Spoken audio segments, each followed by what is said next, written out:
Greetings and welcome to CRT Gaming Podcast, episode number 20, M.U.S.H.A.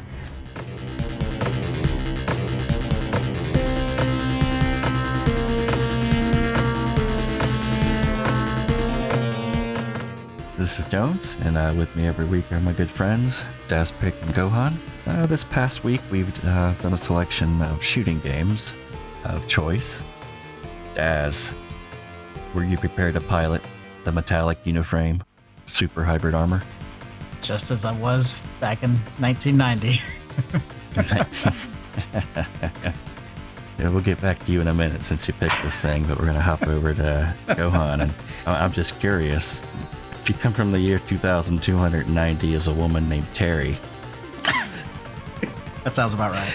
You know, like this game definitely needed to be from the year 20XX, and it definitely would have fit right in. All right, before I hand this off to Daz here, let him rant about this madness of a game we went through. I just want to say, like in our previous episode, Lords of Thunder, kind of talked about how the TURBOGRAFX doesn't have a lot of good games on it. And I want to rephrase that in the sense that outside of shooters, because there's so many shooters on that game, I don't count those as games on it. So in the future, if I say there's not many good games on it, I'm not counting shooters. Well, Daz, I know you love this game as a younger Dazzler. So tell us why you picked it. What'd you love about this thing? Like I said in the Lords of Thunder episode, you know, when the Genesis came out, like for a while there, it seemed like every other game release that came out was a shooter. And it was like shooter. And at first it was like, sweet, these shooters are awesome. You know, you had, the Thunder Force 2 and then Thunder Force 3, and they were really good. And then you started, you could also, I think one of the first ones that came out was Truxton, which was okay. It was a vertical shooter. It wasn't bad. And I know a lot of people like Raiden, but Raiden Trad, I was never a fan. And then there was Hellfire, and Gyrus was actually good. And then there was, just a shitload of other ones. And, it kind of started getting old. But M.U.S.H.A came out, and I wasn't a huge fan of vertical shooters, mostly because they were tainted for me by Tiger Heli on the Nintendo. I had endless Tiger Heli. Yeah, little did I know it was endless. And when I got Tiger Heli, I was on the Nintendo, I was all excited about it, and I was like, oh man, I'm gonna beat this game, because I played the arcade a lot and I loved it. And I sat down and played that for 12 hours and realized that there is no ending to that game. It just keeps going. This is how I knew I was going to be friends with Daz, because I did the exact same thing with that game. Like, I actually almost worked myself into a fever trying to beat that game, because I was convinced that there was an ending. It had to Just end. a little further. Just a little bit further. I was like, things are starting to change. This tank is a different color this time. I must be getting near the end. No, it doesn't end. And so M.U.S.H.A came out, and it starts off right off with just a kick-ass title screen. You get the little explosions in the back that all the armors come flying into the screen, and then you got that nice close-up shot, the eye glints, and then the music kicks in. And the music was just awesome. We've talked about music on here tons of times, and Genesis actually, when there's a lot of games on Genesis that have good music, but when it's done really well, it stands out. And I remember when I got this, I liked music so much, I would just turn on the system and just turn on the BGM select and just listen to the track while I did homework. And Some intense homework. Yeah, it was, man. That's some very intense homework, Daz. And just writing. I didn't do homework fuck. that much. But yeah, and again, I think Thunder Force 3 was one of the first shooters that I really I submitted a high score to EGM on that one because I played it so damn much. I was looking at what other people were posting for their scores. I was like, oh, I'm mailing this shit in. I'm over 7 freaking million. You can't top that shit. And and I did this. I didn't submit a score because I just never. I was kind of out of it at that point. But I played the living shit out of M.U.S.H.A. I loved the music, the the armors, the weapons, how fast the game was, the levels themselves. There was always something kind of cool happening in the level, like that. I think the second level when you're flying around and then the floor drops out from under you, flying over this molten river of lava, and then the sky level when the clouds are whizzing by and the thunderstorm is happening in the background and all that stuff, and then just the design of the enemies and just, man, I just loved everything about it, particularly the music. I think you're right, man. It's like No, the game, like Lords of Thunder, Daz, it has just lots of little touches, and with the genre of shooter, it back then, like you said, was just super saturated, and it was a lot of those like little tiny details, those little touches that made games like Lords of Thunder and M.U.S.H.A, kind of stand out of the crowd. Oh, for sure. I mean, I think when I was talking with you one day when I was streaming the gameplay of it, and I just fought this one boss with it's like a Japanese looking mask, and then you beat it, and then it takes its hands and covers its eyes as the eyes start to bleed as it flies away, and it comes back later. It's like, man, that is just so freaking cool. And it's just little things like that all throughout the game, and particularly I got beef with that boss. We'll get to that later. There's lots of things to have beef with. I mean, the game is I think today, if it came out, you'd have like a mass collection of people having seizures simultaneously from all the flashing lights in this game. I never realized quite how many. Colorful tour de force. Man, it is serious. There's just a lot of serious flashing going on, and man, it's great though. It just has a warm place in my heart. Me and my buddy Brian played the living shit out of this game, and that's why I picked it, man. And I didn't know if you guys had played it. I was pleasantly surprised that you hadn't. Yeah. Jones, did you play?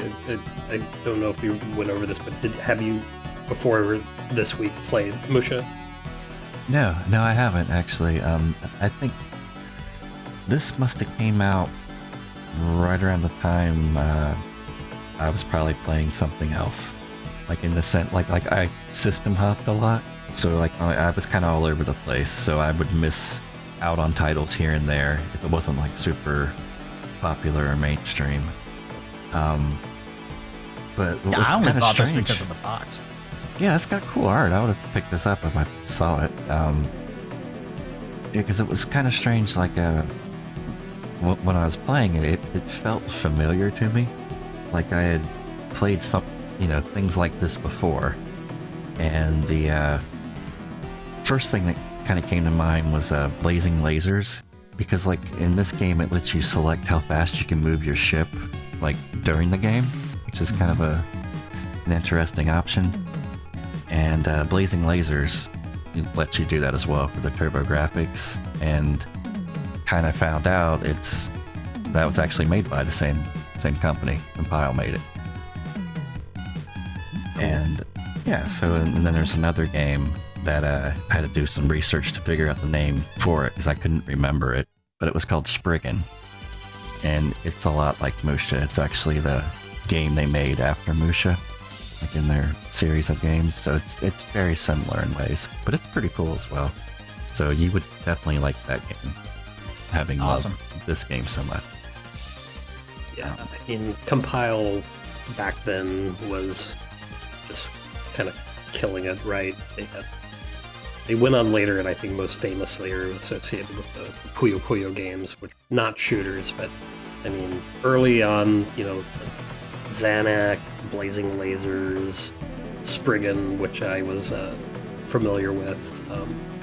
I mean, shit, like they also worked on one of my favorite Genesis games, the version of Ghostbusters for Genesis. Oh, really?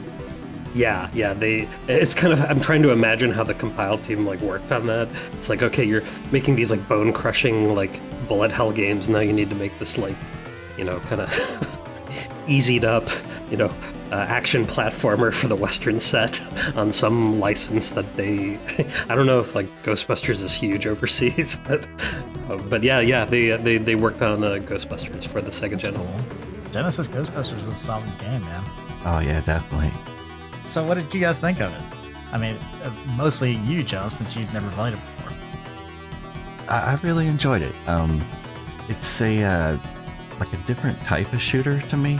Like there's you have like horizontal and vertical, and then you have kind of like newer like bullet hell type games, which I really enjoy those.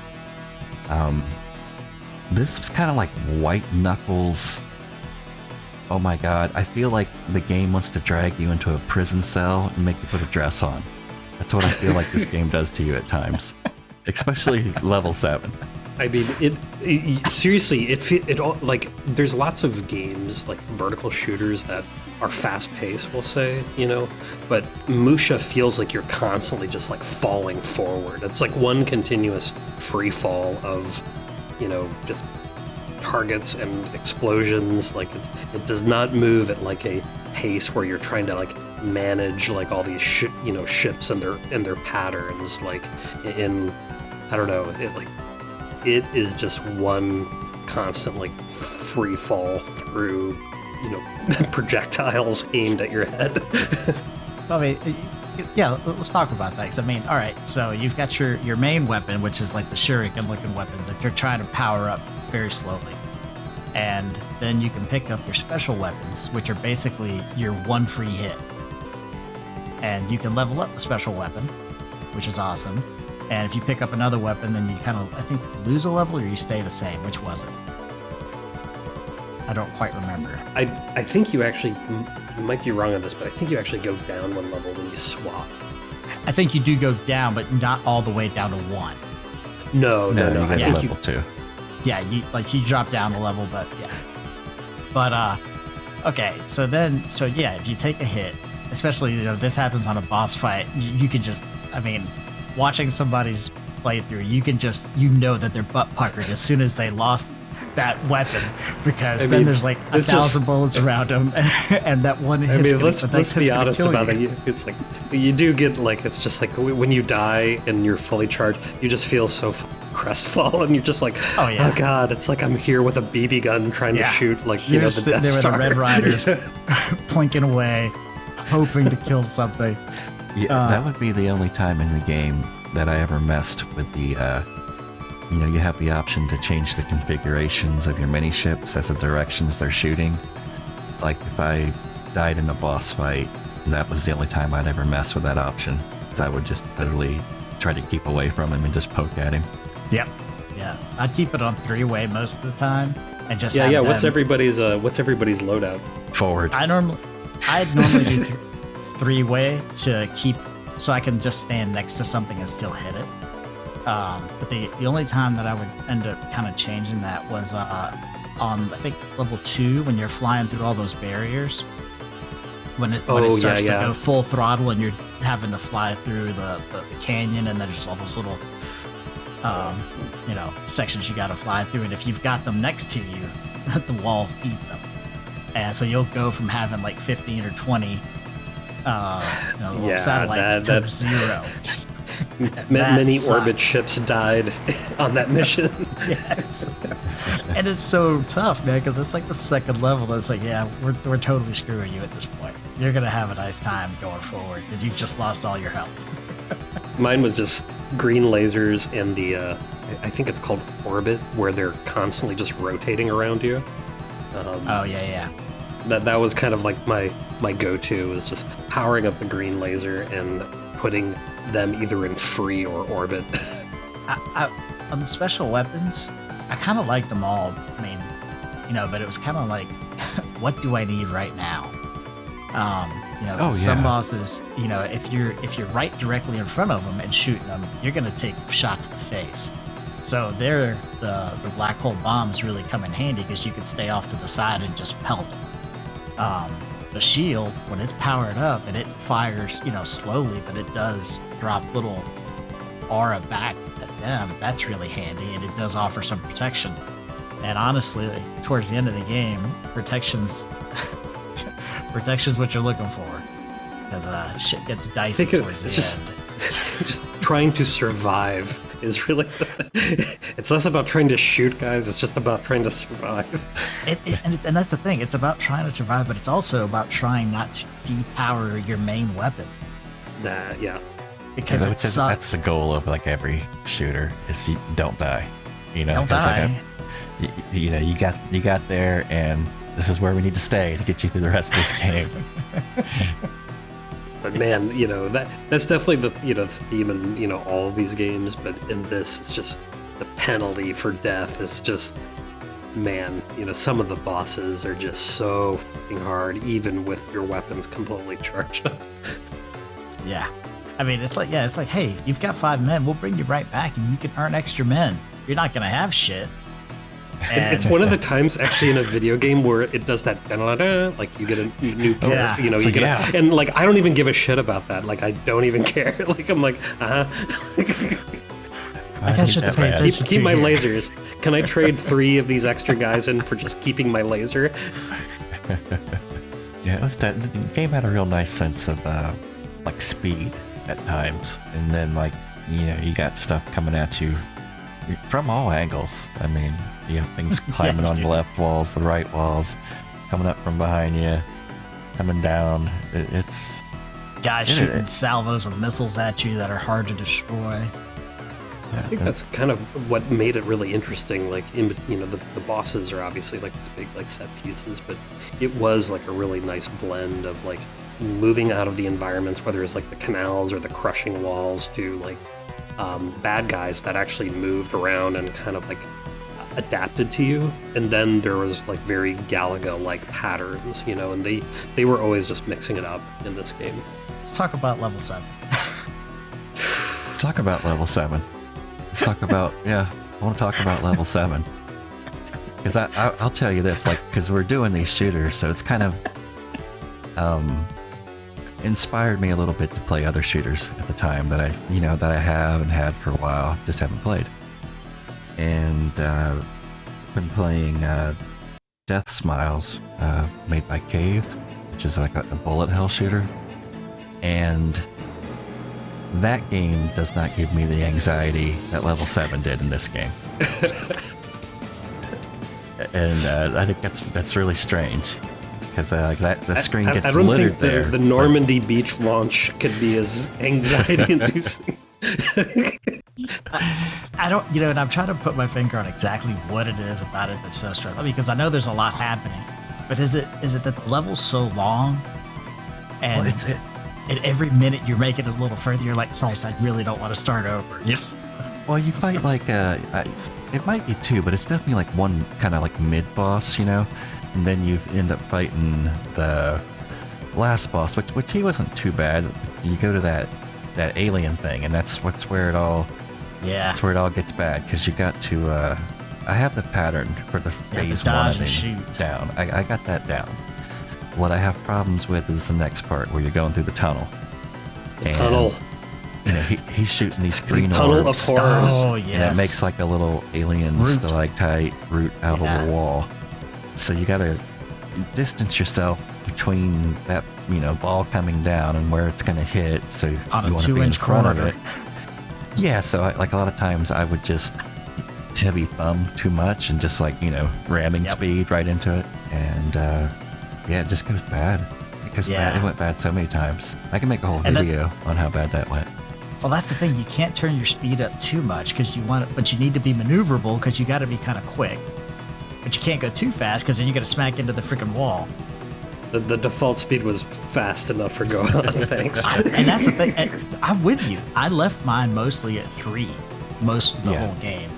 But there's like 7 more options, 7 more levels to the speed in that game. Jesus and it's like, Christ. How the hell can you manage without just committing suicide repeatedly if you're at level 10 on the speed? I know there's people that do it, man, but that's madness. Especially, I don't know how you can do it on that last level. There's no freaking way. Actually, I don't know, because I've beaten the game 3 times now. And Level 7 does not change. Like, Nope. first time I played it, kind of like fought my way through the game, beat it. Second time, kind of cruised through it a little bit, got to the end, fought level 7 and beat it. And the last time I cruised pretty much through the rest of the game, died here and there, but nothing, kind of like my own dumb mistakes. But yeah, level 7 again, hitting that wall, trying to get through that stupid tunnel, man. Yeah, it's funny. That's the thing. That the first night that I played it is when I told Gohan I was thinking about, and I was pretty sure I was going to pick this game, and I started playing it. And I mean, the second I turned it on, my muscle memory just kicked right back in, and I was just ripping through that game. And I was like, "Damn, this is awesome!" And I stopped, and I came back to it, and I was on the last level. I came back and I started on the last level, and man, yeah, that was a rude awakening. That shit is just hard. And it awakened in me, like, because I actually didn't get to play this game back in the day either. I was familiar with it, but I didn't get to play it. And one of the things that was a telltale sign in those old shooters of like how exciting or how engaged you were is like there's really only 2 buttons in this game. Yep. Or actually there's 3, right? There's like option select, yeah. There's your option select, and then there's like fire 1 and fire 2. Yep. And you just hold those 2 buttons down during the game if you want to. That's and all you do. Every single time I would die, I would find that my hands were like in this death claw grip of pushing those buttons down, like where my hand was going numb. And like the other thing that I would notice is I'd be playing the game, and every once in a while I would actually like forget to breathe and be like, my nervous system's being hijacked by freaking robo space ninjas. And that's excellent. Yeah, and it had some pretty cool things in the levels, though. I like you'd mentioned it before, that like my favorite level is you're in the clouds at night with the lightning storm happening. So which good. is like super distracting when everything lights up and you're looking for enemies trying to kill you. Yes. And I died a couple Yeah, because times. everything lights up and you see the shadows in the clouds. Yeah, it's like I seize up for a minute. It looks like some scene out of like Demon City Shinjuku or something. I'm glad you guys liked it, because like I said, I mean, I have nothing but fond memories of this game. Like, I would leave it on and just watch the opening cinema over and over, and then, like I said, I mean, I'd listen to the music just to listen to it, because I liked it so much.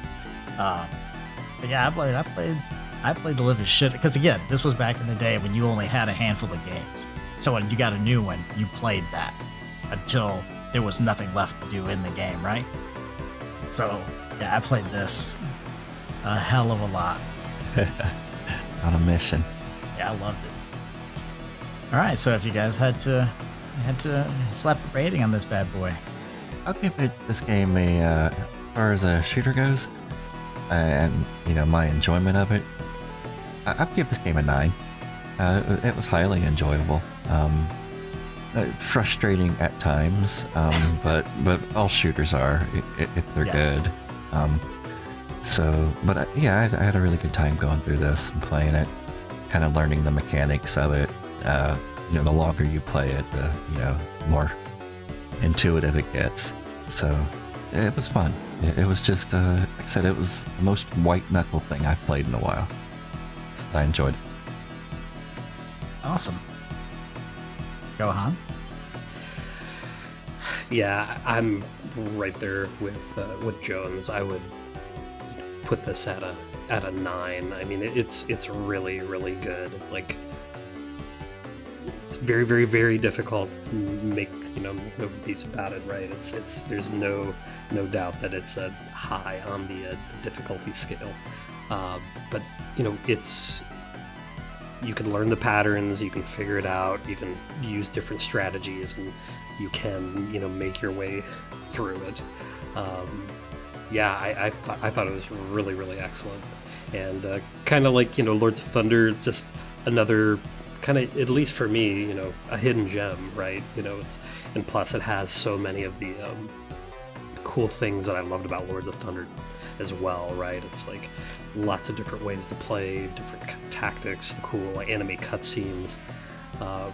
You know, there's definitely a lot there. You know, I would give it a 9, and you know, I think, you know, it's, if they had made this for the Turbo CD or the Sega CD, I would have just loved to have heard a Red Book version of the music. I think that's the only way that it could have really been, you know, improved for me. But yeah, solid shooter. I think the only negative I ever had about it was that it was hard to tell when the walls were going to hurt you or not, because it seemed like in some sections like they didn't, and then in some sections they were lethal. And the whole like kind of power up, you know, scheme is a little kind of mystifying, but you know, once you figure it out, like, I don't know, insert like the Antonio Banderas gif here, but like when you shoot the power up and you're able to get all 4 of the pellets that come out of it, it's like, yes. Wow, awesome. Like, well, that's one thing, like, because you're shooting all the time, that, you know, like you would want to strategically shoot it so you could, you know, capture all the pellets. All of them, you know, yeah. But a lot of times when it's just now coming onto the screen at the top, sometimes you hit it and then, you know, and you're chasing them around the screen. Yeah, or you're dodging bullets. Yeah, 'cause I would try and dash up there and just blast it with everything and get all 4 of them right on me and then dash away. But, you know, sometimes you're fighting against like 6 enemies dancing around it at the same time. It's like, I don't want to risk flying up there right now. Mr. Das, what did you give this game, since you left? Is this a 10? Is this a Dazpick 10? Oh, no, I mean, like I said, 9.5 probably for me. I mean, I really did just love the living shit out of it. But like I said, it's not perfect. It's not a 10 or anything, but as far as vertical shooters went at the time, I felt there was no better vertical shooter than this, in my opinion, at the time. Like I said, at the time, you know, you had Truxton, you had Raiden, and, you know, a few others. I think Axley came out on the Super NES after this, and I think it was really good, but I think that was the first vertical shooter that came out that would hold a candle to this game. So yeah, no, it was like easily an 9.5 for me. I loved it. Awesome. Yeah, I had a good time with it. I did go kind of looking around on other channels on YouTube, just kind of just seeing what other people thought about this. Because like I said, it was new to me, so I was curious in other people's opinions of it, see what they thought, because I had a good time with it. I was kind of, I don't know, I kind of felt like I missed out not playing it before. But I felt like you did. Shame. I did.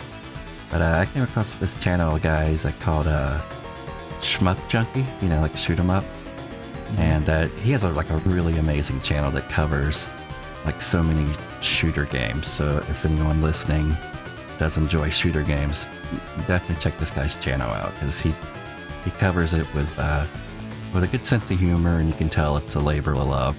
And there's a lot of, he did it just recently, a history of Compile that goes through all their games, the Robo Elise, the M.U.S.H.As, and it's pretty informative. He did some homework on it. It's a good episode to watch. Awesome. And that's where I learned about that Crimson Clover World Ignition that you guys checked out earlier today. Jesus. Which I'm eternally grateful for, because I had no idea that game existed, and I need that much explosion in my life. Yeah, there's something to be said about that. It was a breath of explosion. Jones, when you sent that video on, the first thing that I did is I looked at both my monitor arms and confirmed I could rotate them. Oh yeah, if you can do that, man, it's so sensory overload. It's ridiculous. It's just bullet hell madness with explosions on top of it. But that was just something, we enjoyed, and I'm something grateful I learned about. But next week, Gohan's picking a retro shooter for us. So what have you come up with, sir? Well, this is kind of This is what was that, Daz? Zaxxon. Zaxxon. That's pretty retro. This is a little bit somewhere in the middle. So yeah, I mean, the games that you two picked are pretty hard acts to follow because they're pretty excellent. Lords of Thunder was an awesome hidden gem that I never got to play. Same with M.U.S.H.A. I was aware of it, but I never really got to play it, and I think that's a good sign, Jones. Like you said, it's like you feel like you missed out on something, and that's like the sign of a good hidden gem. But after the kind of pillow soft Lords of Thunder to the brutal, brutal M.U.S.H.A., I don't know where my selection goes, but hopefully everyone's blood pressure will go down a little bit next week. But early on in the PlayStation days, and I'm referring to PlayStation 1, Sony was pushing super hard for lots and lots of 3D games because, their system showed it off, so damn well, But one of the launch games... Oh, yeah. Yeah. I got a couple ideas here. Yeah. Well, it's... Keep going, sir. Keep going. Shocking Finish your news. thoughts. Shocking news. No. One of the launch games that I loved was the Raiden Project. Once again, Sony was pushing 3D hard, and their 3D games were obviously just like making huge like milestones and their breakthroughs. But one of the launch games for PlayStation that I loved playing, I'd play it with my buddies, I'd play it by myself, was Raiden Project. And for those not familiar with it, it's essentially Raiden 1, Raiden 2, and kind of when the game came out, when Raiden Project came out, the hardware for Raiden in arcade was not exactly state of the art, so they were able to really faithfully recreate the arcade experience on the PlayStation. So we are we have a awesome fantasy space knight, we have an anime robot shogun ninja mecha, and now we're gonna be flying airplanes in chapter 3 of our shooter trilogy. So Raiden Project for PlayStation 1. All right. Awesome. I haven't played that since PlayStation 1 days, so that'd be fun to go back to and play again, actually. Alright, so I guess stay tuned to next week, and we'll give Raiden Project on the PlayStation 1 a shot, and we will see you next time. Until next time! All right, perfect.